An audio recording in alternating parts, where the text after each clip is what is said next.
ટોપિકમાં આપણે પ્રિપોઝિશન્સ ને શરૂ કરતા પહેલા પ્રિપોઝિશન્સ ના ઉપયોગમાં એવા ત્રણ નિયમો છે જેને બહુ સરસ રીતે ધ્યાનમાં રાખવાથી પ્રિપોઝિશન નો વ્યવસ્થિત રીતે ઉપયોગ કરતા આપણે શીખી શકીએ.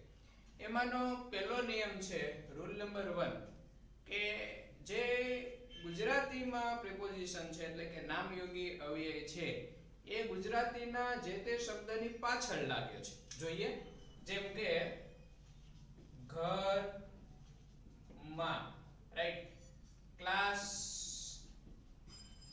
ની નજીક. તો અહીંયા બે શબ્દો લખ્યા છે ઘર અને માં. તો માં શબ્દ પાછળ છે, ક્લાસ ની નજીક તો ની નજીક શબ્દ પાછળ છે. હવે નિયમ નંબર 1 આમાં આપણે એ જોઈએ છીએ કે પ્રિપોઝિશન ઇંગ્લિશમાં જે તે શબ્દની આગળ લાગે છે.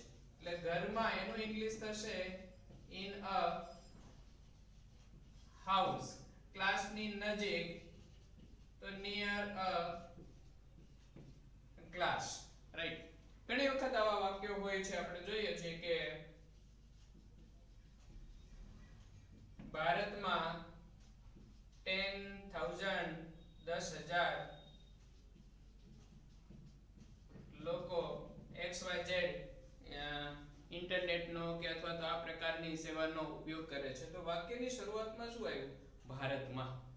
તો એનું ઇંગ્લિશ ઇન્ડિયા ઇન એવી રીતે નહીં કરી, આપણે કરી નાખીએ છીએ, રાઈટ. તો in India 10,000 people use XYZ type of service. અથવા તો આપણે એમ કહીએ કે મારા ગામમાં કે મારા શહેરમાં આ છે. તો in my city અથવા તો in my village, my village in કે my city in એવી રીતે થશે નહીં.